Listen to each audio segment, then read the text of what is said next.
Congress party के high command की तरफ से और हमारे ऑब्जर्वर प्रभारी श्री प्रवेश त्यागी जी, समस्त बुजुर्गों, युवा साथियों, महिला शक्ति, मातृशक्ति मेरी बहनें बैठी हैं,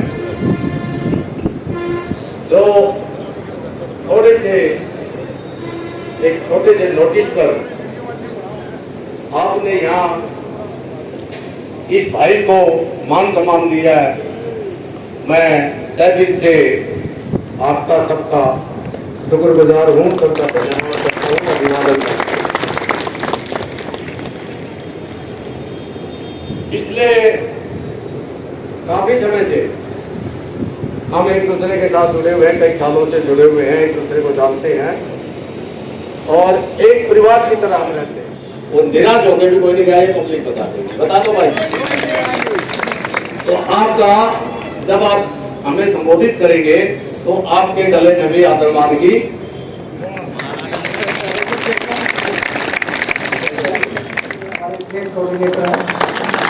और लोकीराम प्रजापति जी भी है, आप भी कोऑर्डिनेटर है, बरवाला अंश को लगाया गया है और अंश अरोड़ा जी हैं, आप भी धन्यवाद। मलिक जी ने करवाया, इनको ये जिम्मेदारी दी गई और आप इतनी संख्या में पहुंचे हैं, तो मैं इस बात का आपको भी बहुत बहुत धन्यवाद और साधुवाद देता हूं। आज यहाँ इस मंच पर विराजमान मेरे सभी सम्मानित कांग्रेस के जिम्मेवार कार्यकर्ता, जो नाम मैं जानता हूं, किसी का भूल भी जाऊं तो उसके लिए क्षमा चाहूंगा। नरेश अग्रवाल जी हमारे बीच में है, मेरे हाथी से कोऑर्डिनेटर लगाए गए हैं विकास गोयल जी, मैं उनका भी स्वागत करता हूं। साथ में लोकीराम प्रजापति जी मेरे बीच में कोऑर्डिनेटर है, मैं इनका भी स्वागत करता हूं। तो साथ में अंश अरोड़ा जी आप आए हैं, उनका भी स्वागत करता हूं। और जॉन जी हमारे बीच में मौजूद है, उनका भी स्वागत करता हूं। और मंच पर जो भी हमारे बीच में अरोड़ा साहब बैठे हैं और भाई साहब हमारे बीच में मलिक साहब है, सभी का तहे दिल से स्वागत। साथियों, आज की जो ये मीटिंग हमने रखी है, ये हमने उन्हीं लोगों को मीटिंग दी है। आदरणीय दीपक बावरिया जी हमारे प्रदेश प्रभारी हरियाणा कांग्रेस कमेटी के, उनके आदेश अनुसार और हमारे लोकसभा के प्रभारी आदरणीय कांतिलाल जी के अनुसार जिन लोगों ने हमारे पास बूथ के जो हमने एक परफॉर्मा दिया था, वो परफॉर्मा, वो लिस्ट हमें सौंपी है, उन्हीं के ही कार्यकर्ताओं के लिए हमने ये मीटिंग का अवसर उन्हें दिया है। आज ये मीटिंग प्रेम मलिक जी के द्वारा बुलाई गई है। कल भी मुझे हांसी में आपके बीच में होना है, कल भी आपके यहाँ एक कार्यकर्ता की मीटिंग है 11 बजे, उसमें भी मुझे आना है। तो हमारे पास पार्टी की लगातार काम करने के लिए जो जिम्मेदारी दी गई है, उसी के तहत हम सब लोग इकट्ठे हुए हैं। आज ये हमारी बूथ कार्यकर्ता की मीटिंग है। मैं आप सब लोगों से सिर्फ एक बार हाथ उठा के आप बता देना कि आप जो यहाँ पर पहुंचे हुए हैं, वो बूथ से पहुंचे हुए हैं। कितने लोग ऐसे हैं इसमें हमारे बीच में बैठे हुए, जिन्होंने अभी हाल फिलहाल में जो हमारा लोकसभा का चुनाव हुआ था, उसमें बूथ एजेंट का काम किया। काफी संख्या में लोग हैं। तो आपने जो अभी बूथ एजेंट के रूप में काम किया, उसमें से कितने ऐसे लोग हैं जिनको 17C फॉर्म के बारे में पता है और वो लेके आए?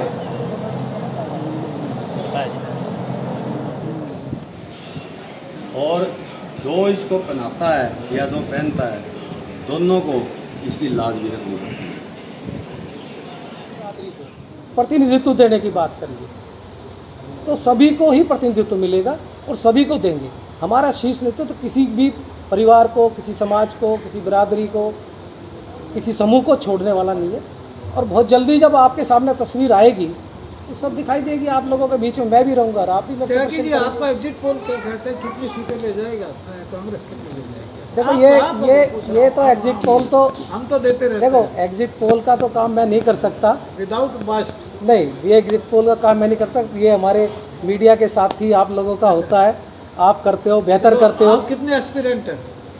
हम एश्योर्ड है कि हरियाणा में हमारी कांग्रेस की सरकार बन रही है पूर्ण बहुमत के साथ। सर हरियाणा में कांग्रेस की नीति है 10 साल की नीति पहले भी अपना 100 वर्ष के 1 करोड़ गरीबों को देंगे, बुढ़ापा पेंशन हम 6,000 रुपये करेंगे, जबकि भारतीय जनता पार्टी सरकार ने 3100 रुपये पेंशन दी है, मगर मलिक साहब ने 5100 रुपये पेंशन 5 साल से महीना दे रहे हैं 50 परिवारों को, और 151 गरीबों के मकान बना दिए, उनकी योजना भी ये चल रही, क्या इनको टिकट? देखिए किसी भी, मैंने अपने मंच से भी कहा, मैं आपके सामने भी कह रहा हूँ, टिकट देने का काम मेरा नहीं है। सर एक जमीनी स्तर पर कोई मेहनत कर रहा हो। मैंने आपको बताया कि ज़मीनी स्तर की बात जब आदरणीय दीपक बावरिया जी ने कहा, उदय भान जी ने कहा, बार बार हमारे यहाँ के सांसद हैं जयप्रकाश जी, वो भी अपने स्पीच में सब जगह बोलते ही है कि ग्राउंड पे जो काम कर रहे हैं, मेहनती लोग जो काम कर रहे हैं, किसी भी मेहनत की, किसी भी व्यक्ति की मेहनत को जाया नहीं जाने दिया जाएगा। तो सीधी सी बात है, आपका भी जो प्रश्न है उसी से संबंधित है। हास्य विधानसभा से 44 टिकट के दावेदारों की लिस्ट सामने आ रही है, क्या दावेदारों की संख्या और भी बढ़ सकती है? नहीं, अब तो हमारा वो बंद ही हो गया ना, टोटली बंद हो गया। जो हमने लिया था 10 तारीख को, हमारा 10 अगस्त को लास्ट था, वो बंद हो गया, अब उसके बाद कोई नहीं। त्यागी जी, क्या किसी ऐसे कैंडिडेट को भी टिकट मिल सकती है जिन्होंने आवेदन ही नहीं किया, ऐसा भी कोई प्रावधान है? देखिए ऐसा कोई प्रावधान नहीं है और ऐसी कोई किसी तरीके की संभावनाएं नहीं है। मैंने बार बार कहा है कि अब की बार बहुत ही साफ़ सुथरे तरीके से और बहुत ही मतलब बिना किसी भेदभाव के जो कांग्रेस का कर्मठ कार्यकर्ता है, जो कांग्रेस के लिए समर्पित है, जिसने ज़मीन पे काम किया हुआ है, उनको ही जो है प्रतिनिधित्व मिलेगा।